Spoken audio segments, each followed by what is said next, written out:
ایک ایسے گھرانے کی کہانی جس پر پراسرار موت کا سایہ منڈلا رہا تھا۔ آذر، رتن کمار، برکت علی، ایک شخصیت کے 3 مختلف روپ۔ حالات کی گردش نے اسے ایک جوگی کے ہاتھوں کٹ پتلی بنا دیا تھا۔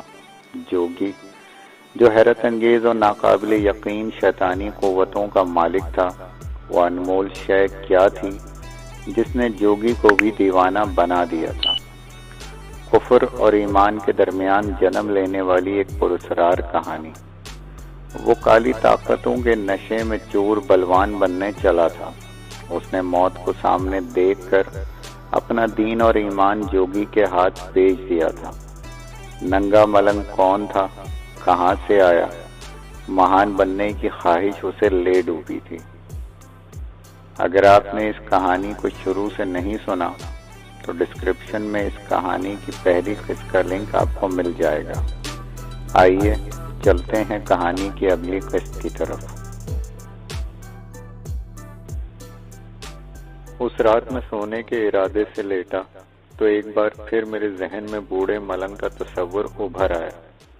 اس کے کہے ہوئے جملے، سیدھے ہاتھ سے ٹکا نکال کر دے اور الٹے قدموں جدھر سے آیا ہے ادھر ہی پلٹ جا، آگے بھونچال کھڑا ہے، میرے وجود میں گونجنے لگے۔ میں نے اس پر زیادہ توجہ نہیں دی۔ سروج کی باتوں نے غالباً میرے اس دیوانے کی کہی ہوئی بات یاد دلا دی تھی۔ میں کچھ دیر کروٹیں بدلتا رہا، پھر لمبی تان کر سو گیا۔ میری داستان المناک بڑی طویل ہے۔ میں درمیان کے کچھ حصے حذف کرتے ہوئے قارئین کی دلچسپی کے لیے اب اپنی زندگی کے اس دور کی طرف آنا چاہتا ہوں جو میرے لیے بڑا رنگین بھی تھا اور بڑا اذیت ناک بھی۔ وہ دور میری زندگی کا سب سے کربناک دور تھا۔ وہ دور نہ آیا ہوتا تو شاید میں ان واقعات کو اپنے سینے میں ہی دفن رکھتا، جو آج قلم بند کرنے بیٹھ گیا ہوں۔ میری خواہش ہے کہ قارئین میری کہانی سے عبرت حاصل کریں۔ اگر اس داستان کو سننے والوں میں سے 2-4 افراد بھی گمراہی کے راستے پر آگے بڑھتے بڑھتے سنبھل گئے تو میں سمجھوں گا میری محنت رائگاں نہیں گئی۔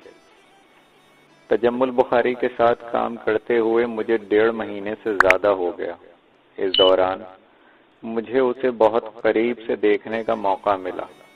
وہ ہر معاملے میں بے حد تجربے کار اور گھاگ آدمی تھا۔ اپنے شکار کے جسم کا خون اس طرح نچوڑتا تھا کہ اس کی پیاس بھی بجھ جائے اور شکار کو پھڑپھڑانے کا موقع بھی نہ ملے۔ وہ ناجائز تجارت کرنے والوں پر جو ہاتھ ڈالتا وہ انتہائی بھرپور ہوتا۔ میرے اس کے تعلقات بھی اب دوستانہ ہو گئے تھے۔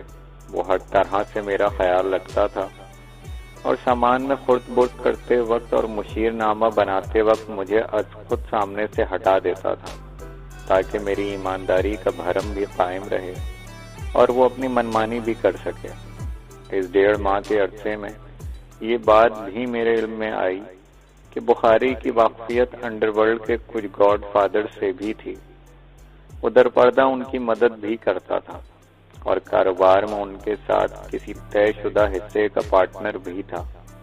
شاید یہی وجہ تھی کہ وہ بے دھڑک کام کرنے کا عادی تھا۔ رحیم دین بھی اس مذموم کاروبار میں تجمل بخاری کا برابر کا شریک تھا۔ 1.5 ماہ کے عرصے میں نے بخاری کے ساتھ مل کر 4-5 نہایت کامیاب کیس کرے۔ میں دیانتداری سے کہہ رہا ہوں، مجھے اس بات کے متعلق علم نہیں کہ بخاری نے ان کیسز میں کیا کمایا اور کس قدر ہیرا پھیری کی۔ میں انوینٹری اور مشیر نامہ بنتے وقت ادھر ادھر ہو جاتا تھا تاکہ قسم کھانے اور حلف اٹھانے کی گنجائش رہے، لیکن میرا خیال ہے کہ ان کیسز میں بخاری نے کم از کم 75 لاکھ کی رقم مجرموں سے اینٹھی ہوگی۔ جو سامان خرد برد کیا وہ الگ تھا۔ بخاری کی وجہ سے رحیم دین سے میرے مراسم بڑھنے لگے۔ اس نے خاص طور پر 2 کیسز مجھے تعریفی اسناد اور انعام کے لیے بھی ریکمینڈ کیا اور ذاتی طور پر بھی مجھے تعریفی سرٹیفکیٹ سے نوازا۔ بخاری ہر کیس کے بعد مجھ سے ایک بات ضرور کہتا، سمندر کی طرح انسان کی زندگی میں بھی طوفان پیدا ہوتا رہتا ہے، اس لیے میں تمہارا حصہ بڑی ایمانداری سے محفوظ کرتا جا رہا ہوں۔ جب بھی تم چاہو وہ رقم تمہیں صرف 24 گھنٹے کے نوٹس پر مل جائے گی۔ لیکن تم نے پہلے تو کچھ اور کہا تھا۔ میں بے تکلفی سے اس کو یاد دلاتا۔ تم نے کہا تھا میرے حصے کی رقم تم اور باس برابر بانٹ لیا کرو گے۔ وہ صرف مذاق تھا، لیکن یہ بات میں بڑی سنجیدگی سے کہہ رہا ہوں۔ تمہارا حساب کتاب علیحدہ ہے۔ وہ مجھے معنی خیز انداز میں اکسانے کی کوشش کرتا کہ میں بھی اپنی قسم توڑ کر اس کے ساتھ حصوں کے لین دین میں شریک ہو جاؤں۔ شاید اس زندگی میں ایسا ممکن نہ ہوگا، میں بڑے اعتماد سے جواب دیتا۔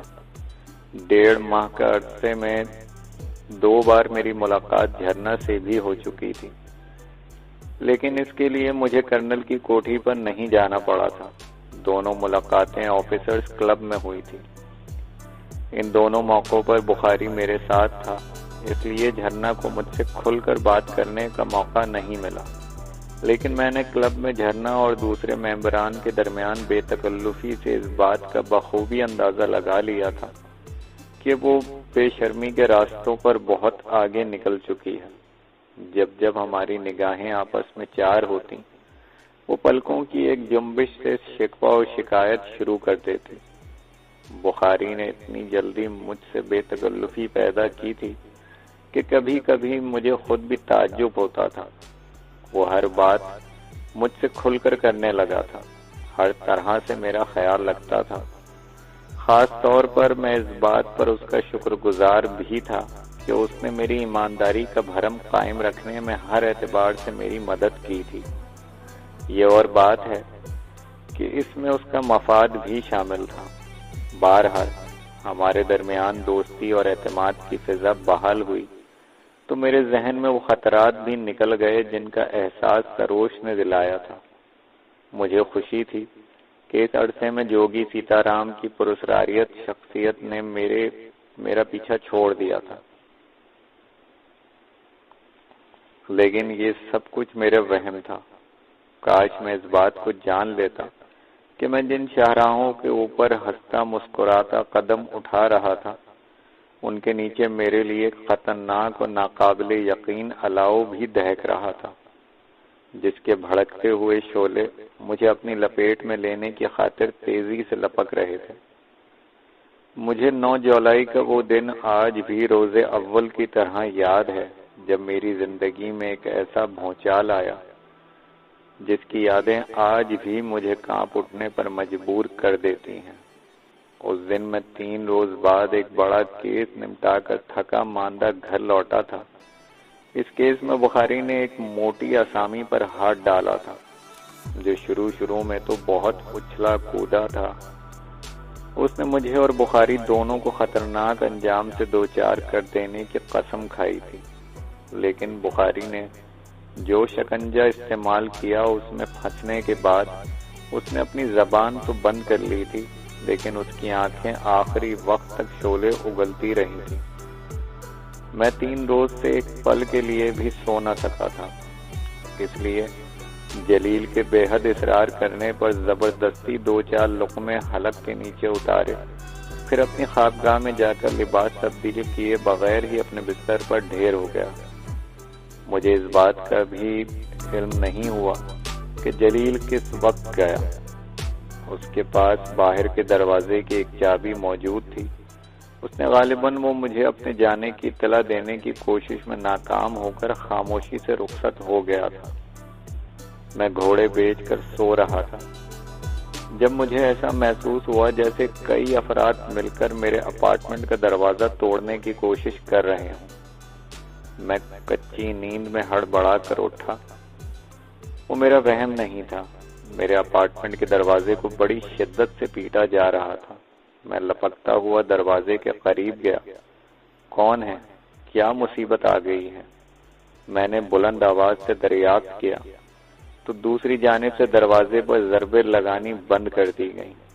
دروازہ کھولو، باہر سے کسی نے گرج کر کہا۔ تمہیں کس سے ملنا ہے؟ میں نے پوچھا۔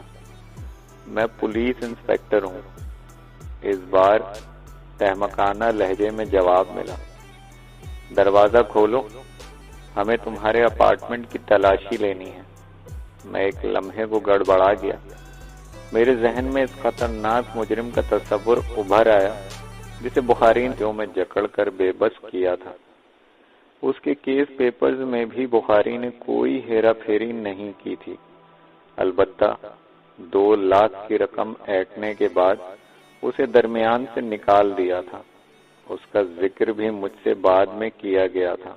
بخاری نے کہا تھا وہ شخص جو اس قدر اچھل کود رہا تھا ایک سابق ڈیفنس سیکرٹری کا سالہ ہے اور بہنوئی کے تعلقات کی آڑ لے کر بہت عرصے سے لمبے لمبے ہاتھ مار رہا تھا۔ میں کئی بار اسے نظر انداز کر چکا تھا، لیکن آج اس کی موت ہی آئی تھی جو میرے آنکڑے میں پھنس گیا۔ میرا خیال ہے کہ تم نے اسے چھوڑ کر اچھا نہیں کیا۔ ایسے افراد وقتی طور پر گلو خلاصی کے لیے قدموں میں بھی گر جاتے ہیں، لیکن بعد میں بڑی چیخ و پکار کرتے ہیں۔ میں نے اسے بہت سستے داموں چھوڑ دیا ہے۔ بخاری لاپرواہی سے مسکرا کر بولا۔ میں نہیں سمجھتا کہ اب وہ اچھل کود کرنے کی حماقت کرے گا۔ 2 لاکھ کی حقیر رقم اس موٹے مرغے کے لیے کوئی اہمیت نہیں رکھتی۔ البتہ یہ بات اپنی جگہ طے ہے کہ وہ اپنے دونوں ساتھیوں کو چھڑانے کی خاطر ضرور ہاتھ پیر مارے گا۔ ہو سکتا ہے تمہارا ہی اندازہ درست ثابت ہو۔ میں نے 2 لاکھ والی بات نظر انداز کرتے ہوئے کہا۔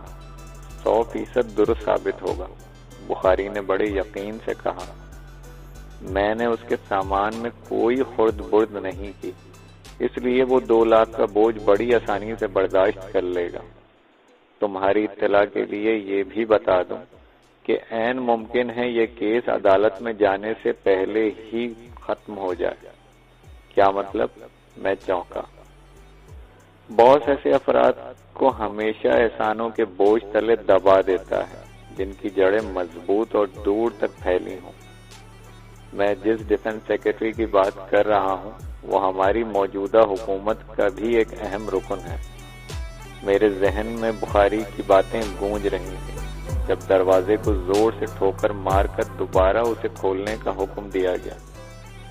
میں نے جھلا کر دروازہ کھولا تو ایک باوردی انسپکٹر 3 مسلح سپاہیوں کے ساتھ دندناتا ہوا اندر گھس آیا۔ باہر گیلری میں قرب و جواہر کے رہنے والے کچھ پڑوسی بھی جمع ہو چکے تھے۔ تمہارا نام آذر ہے؟ پولیس انسپکٹر نے مجھے تیز نظروں سے گھورا۔ جی ہاں۔ آبکاری اور محصولات کے محکمے سے تعلق ہے تمہارا؟ دوسرا سوال بھی حقارت سے کیا گیا۔ جی ہاں، لیکن آپ حضرات؟ میرے پاس باقاعدہ سرچ وارنٹ ہے۔ انسپکٹر نے مجھے بڑی رعونیت سے جھڑک دیا۔ تم نے جس شخص سے 2 لاکھ کی رقم بطور رشوت لی ہے اس نے تمہارے خلاف باقاعدہ پرچہ کرا دیا ہے۔ یہ سراسر بکواس ہے۔ میں نے تل ملا کر اپنی صفائی پیش کی۔ میں نے اپنی پوری ملازمت کے دوران ایک پیسہ بھی کسی سے لینے کی کوشش نہیں کی۔ جو شخص بھی پکڑا جاتا ہے وہ تمہاری ہی طرح ایمانداری کی قسمیں کھانی شروع کر دیتا ہے۔ انسپکٹر نے حقارت سے کہا۔ ابھی معلوم ہو جائے گا کہ تمہاری ایمانداری کا دعویٰ کہاں تک درست ہے۔ میں نے کسی مجسٹریٹ کی موجودگی کے بغیر تلاشی لینے پر احتجاج کیا، لیکن انسپکٹر اپنے سپاہیوں کو اشارہ کر چکا تھا جنہوں نے میرے اپارٹمنٹ کا سامان کھنگالنا شروع کر دیا۔ انسپکٹر میرے ساتھ کھڑا مجھے بڑی کینہ توز نظروں سے گھور رہا تھا۔ میں نے اسے زیادہ چھیڑنا مناسب نہیں سمجھا۔ میرے ہاتھ صاف تھے، مجھے اپنے آپ پر اعتماد تھا۔ مجھے یقین تھا کہ انہیں تلاشی مکمل کرنے کے بعد مایوسی کا سامنا کرنا پڑے گا۔ 20-25 منٹ تک وہ بڑی بے دردی سے میرے سامان کو الٹتے پلٹتے رہے۔ پھر ایک سپاہی نے میرے کوٹ کی تلاشی لینا شروع کی جو ہینگر پر لٹکا ہوا تھا۔ مان ایک شبہ میرے ذہن میں گہری سرد سے ابھرا۔ میں سپاہی کی طرف تیزی سے لپکا، لیکن وہ اتنی دیر میں اپنا کام دکھا چکا تھا۔ اس کا ہاتھ میرے کوٹ کی اندرونی جیب سے باہر برآمد ہوا تو اس میں 1000 روپے کے نوٹوں کی پوری گڈی موجود تھی۔ میرا سر چکرا کر رہ گیا۔ میرے ساتھ دھوکا ہوا تھا۔ انہوں نے مجھے پھانسنے کے لیے جال سازی کا جال بچھایا تھا۔ نوٹوں کا وہ چارہ مجھے پھانسنے کے لیے وہ اپنے ساتھ ہی لائے تھے۔ سر، پولیس مین نے انسپیکٹر کی طرف نوٹوں کی گڈی بڑھاتے ہوئے اپنی گھٹیا کارکردگی پر مصنوعی خوشی کا اظہار کیا۔ یہ رہی مطلوبہ رقم۔ گڈ، انسپیکٹر نے کہا، پھر مجھے چپتی ہوئی نظروں سے دیکھ کر بولا، اب تم اپنی صفائی میں کیا کہو گے؟ تم نے مجھے کسی کے کہنے پر دھوکے سے ٹریپ کیا ہے۔ میں نے خون کا گھونٹ پیتے ہوئے کہا، یہ گڈی میرے کوٹ کی جیب سے برآمد نہیں ہوئی، تم اسے اپنے ساتھ لائے تھے۔ یہ سراسر زیادتی ہے، بددیانتی ہے۔ میں اپنی صفائی میں احتجاج کرتا رہ گیا، لیکن انسپیکٹر نے باہر سے موقع کے 2 گواہ بلا کر ضروری کارروائی مکمل کرنے میں بھی بڑی پھرتی کا مظاہرہ کیا۔ مجھے یقین تھا وہ گواہ بھی اس کے مخصوص آدمی رہے ہوں گے۔ انسپیکٹر، میں نے اسے احساس دلانے کی کوشش کی، تم اپنی وردی کے ساتھ بھی غداری کر رہے ہو، لیکن میں تمہیں اس میں کامیاب نہیں ہونے دوں گا۔ میں نے کرنل کمال بینرجی کو فون کرنا چاہا۔ جھرنا سے بات ہو جاتی تو وہ بھی میری مدد کو ضرور تیار ہو جاتی، لیکن انسپیکٹر نے مجھے فون کرنے کی اجازت نہیں دی۔ سپاہیوں نے اس کے اشارے پر میرے ہاتھ میں ہتھکڑی ڈال دی۔ میں چیختا چلاتا رہ گیا۔ تھانے میں مجسٹریٹ بھی موجود تھا، جس نے کاغذات پر اپنے دستخط اور مہر لگا کر میرے تابوت پر آخری کیل بھی ٹھونک دی۔ اس نے بھی کاغذات پر دستخط کر کے جائے وقوع پر اپنی جھوٹی موجودگی ظاہر کر دی تھی۔ گویا جو کچھ ہوا تھا وہ ایک سوچے سمجھے منصوبے کے تحت کیا گیا تھا۔ کہیں اوپر سے ملنے والے احکامات نے ان سب کو ضمیر فروشی پر مجبور کر دیا تھا۔ سر، میں نے براہ راست مجسٹریٹ سے کہا، میرے ساتھ جو کچھ ہو رہا ہے وہ سراسر دھاندلی ہے۔ تم کو جو کچھ کہنا ہے، جو صفائی پیش کرنی ہے، وہ عدالت کے روبرو پیش کرنا۔ راشی مجسٹریٹ نے سپاٹ لہجے میں ایک رٹا رٹایا جواب دیا، پھر دیگر ضروری کاغذات کی خانہ پوری کر کے چلا گیا۔ مجسٹریٹ کے جانے کے بعد انسپیکٹر اور اس کے عملے کے افراد نے میرے ساتھ وہی برتاؤ کیا جس کے احکامات انہیں پہلے سے مل چکے تھے۔ مجھے گندی گندی غلیظ اور ناقابل برداشت گالیوں سے نوازا گیا۔ جوتوں اور ٹھوکروں سے میری تواضع کی گئی۔ مجھے ننگا کر کے کھردرے فرش پر ادھر ادھر گھسیٹا گیا۔ میرے سر کے بالوں کو بڑی بے دردی سے نوچا گیا۔ میرے منہ پر تھوکا گیا۔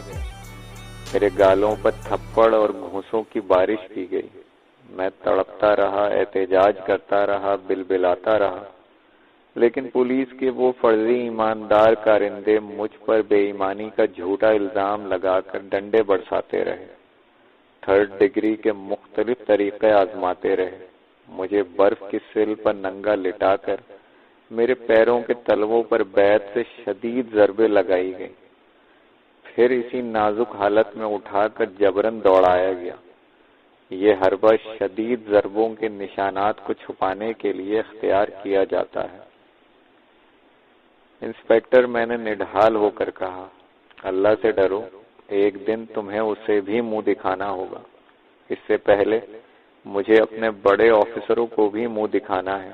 وہ زہر خند سے بولا، قیامت جب آئے گی تب دیکھا جائے گا، لیکن مجھے معلوم تو ہو کہ آخر مجھے کس بات کی سزا دی جا رہی ہے۔ میں نے ہانپتے کانپتے ہوئے پوچھا، یہ تو ہمیں بھی پتا نہیں میری جان۔ ایک ہٹے کٹے سپاہی نے مونچھوں پر تاؤ دیتے ہوئے بڑی ڈھٹائی سے جواب دیا، ہم حکم کے بندے ہیں، آرڈر کی تکمیل کر کے خالص حلال کی روٹی کھاتے ہیں۔ تھوڑی دیر سستانے کے بعد وہ دوبارہ میری دھنائی کٹائی میں مشغول ہو گئے۔ میرے اوپر ایمانداری کے عوض ظلم کے پہاڑ توڑے گئے۔ میری کربناک چیخیں در و دیوار سے ٹکراتی رہیں، لیکن ان ظالموں کو میری حالت پر رحم نہ آیا۔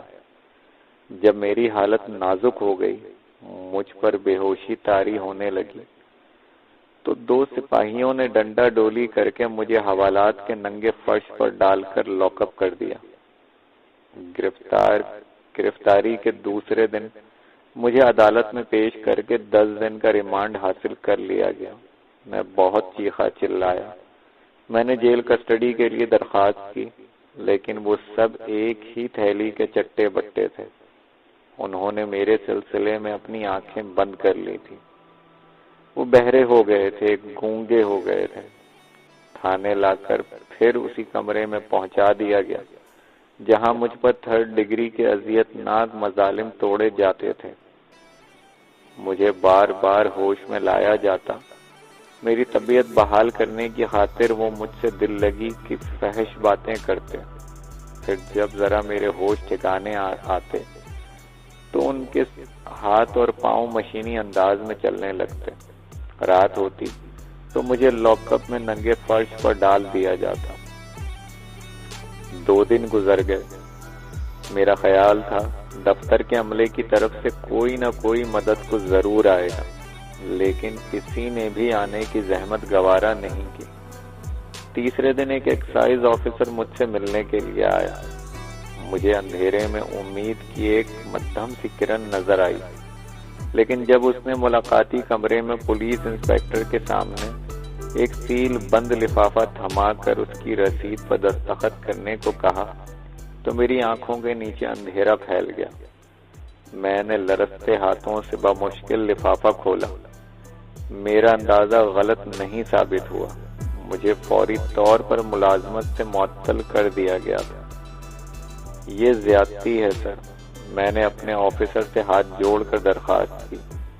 مجھ پر جھوٹا کیس بنایا گیا ہے، میں نے کسی سے رشوت نہیں لی۔ اس کا فیصلہ اب عدالت ہی کرے گی، لیکن باس کو تم دونوں سے اس گھٹیا حرکت کی امید نہیں تھی۔ اس نے نظریں بدل کر کہا، تمہاری حرکتوں نے محکمے کی ساکھ کو خراب کرنے کی غلطی کی ہے۔ دوسرے کو اس کا انعام قدرت کی جانب سے مل گیا، اب تمہاری باری ہے۔ دوسرا کون؟ میں نے تعجب سے پوچھا۔ تجمل بخاری، آفیسر نے بدستور نفرت سے جواب دیا۔ 1 لاکھ کی رقم اس کی لاش سے برآمد ہو چکی ہے۔ لاش؟ میں حیرت سے ایکسائز آفیسر کا منہ تکنے لگا۔ ہاں، اس نے بدستور سخت لہجے میں کہا۔ وہ ایک لوڈنگ ٹرک سے ٹکرا کر حادثے میں جاں بحق ہو گیا۔ پولیس نے تفتیش کے دوران اس کی جیب سے وہ نصف رقم بھی برآمد کر لی جو تم دونوں نے بانٹی تھی۔ یہ جھوٹ ہے سر، میں نے بڑی عاجزی سے کہا۔ میں نے اپنی تمام زندگی میں کبھی کسی سے حرام کی 1 پائی 1 ٹکا بھی نہیں لیا۔ اب ان فضول باتوں سے کچھ حاصل نہیں ہوگا۔ تم نے جو کیا ہے اب اس کی سزا بھی تم کو بھگتنی پڑے گی۔ ایکسائز آفیسر رسید پر میرے دستخط لے کر واپس چلا گیا۔ بخاری کی موت کی اطلاع سن کر مجھے تعجب ہوا، پھر ایک خیال میرے ذہن میں ابھرا تو مجھے ہنسی آ گئی۔ بخاری طبعی موت نہیں مرا تھا، ایک حادثے کا شکار ہوا تھا، اور میرا دل گواہی دے رہا تھا وہ حادثہ بھی کسی سوچی سمجھی اسکیم کے تحت پیش آیا ہوگا۔ جو بااثر لوگ مجھے بے گناہ رشوت کے گھناؤنے الزام میں پھنسا سکتے تھے، وہ بخاری کو بھی مروانے سے باز نہیں آئے ہوں گے۔ بخاری کو اس کے کیے کی سزا ملی تھی، میں اس کے ساتھ کیس میں شامل تھا، اس لیے میں بھی جال میں پھنس گیا تھا۔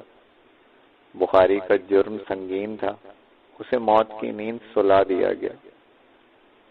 اس کے انڈر گراؤنڈ ورلڈ کے گاڈ فادرز بھی اس کی مدد کو نہ آ سکے۔ سارے تعلقات دھرے کے دھرے رہ گئے۔ رحیم دین نے بھی آنکھیں پھیر لی ہوں گی۔ اسے بخاری سے زیادہ اپنی ملازمت پیاری ہوگی۔ محکمے میں بہت سارے انسپکٹر بخاری سے پرخاش رکھتے تھے، اب سب نے سکون کا سانس لیا ہوگا۔ ان کے درمیان بخاری کی خالی جگہ حاصل کرنے کی خاطر رسہ کشی شروع ہو گئی ہوگی۔ میں اپنی ایمانداری کے جرم کی پاداش میں جیل میں بے یار و مددگار پڑا ایڑیاں رگڑ رہا تھا۔ کس بات پہ مسکرا رہا ہے؟ انسپکٹر نے مجھے ٹھوکر مار کر گندی گالی دی تو میں خون کا گھونٹ پی کر چپ ہو گیا۔ صاحب، ایک سپاہی نے کہا، یہ آپ کو آنکھیں دکھاتا ہے، لے جاؤ حرامی کو اٹھا کر ڈرائنگ روم میں۔ انسپکٹر نے غصے سے کہا، اس کے لنچ کا وقت ہو رہا ہے، پیٹ بھر کر کھانا کھلانا۔ انسپکٹر کے اشارے پر وہ مجھے ٹانگوں سے پکڑ کر گھسیٹتے ہوئے پھر اسی عقوبت خانے میں لے گئے جہاں دوسرے مجرموں پر پہلے سے ظلم توڑا جا رہا تھا۔ 3-4 مستنڈے قسم کے سپاہیوں نے پھر میرے صبر کو آزمانا شروع کر دیا۔ مجھ پر بے ہوشی طاری ہونے لگی تو انہوں نے ہاتھ روک لیے۔ اس رات میں لاک اپ میں پڑا موت کی دعائیں مانگ رہا تھا جب کسی کے زور زور سے قہقہے لگانے کی آواز سن کر میں نے آنکھیں کھول دی۔ جو دیوانہ مجھے پہلے روز دفتر جاتے وقت ملا تھا اس وقت میرے برابر دیوار سے ٹیک لگائے بیٹھا میری خستہ حالت پر قہقہے لگا رہا تھا۔ میرے کانوں میں جلیل کی کہی ہوئی بات گونجی تو دل کی دھڑکنیں تیز ہو گئیں۔ میں اسے آنکھیں پھاڑ پھاڑ کر رحم طلب نظروں سے دیکھنے لگا۔ اس نے پہلے روز جس بھونچال کا ذکر کیا تھا وہ میری زندگی میں آ چکا تھا۔ اود بلاؤ کی طرح آنکھیں پھاڑے کیا گھور رہا ہے؟ اس نے مجھے گھور کر کہا۔ آنکھیں موند لے، کانوں میں روئی ٹھونس لے، دمادم کے نعرے لگایا کر، میں بے قصور ہوں ملنگ بابا۔ میری آواز رند گئی۔ تم میرے لیے زندگی کی دعا نہیں مانگ سکتے ہو تو اپنے معبود سے میری موت کی سفارش کر دو، میں ذلت اور رسوائی کی زندگی لے کر کروں گا بھی کیا؟ بغلے بجانا بغلے، دیوانہ آنکھیں نکال کر بولا، پھر اپنے بڑے ہوئے ناخنوں سے جھاڑ جھنکار داڑھی میں الٹی کنگھی کرنے لگا۔ اس کے وجود سے تعفن پھوٹ رہا تھا، لیکن کوئی بات ضرور تھی کہ اس کے قرب کا احساس مجھے بھلا لگ رہا تھا۔ میں نے ہاتھ جوڑ کر کہا، مجھ سے بھول ہو گئی تھی، مجھے تمہاری بات مان لینی چاہیے تھی۔ میں الٹے قدموں واپس چلا جاتا تو آج یہ دن نہ دیکھنے پڑتے۔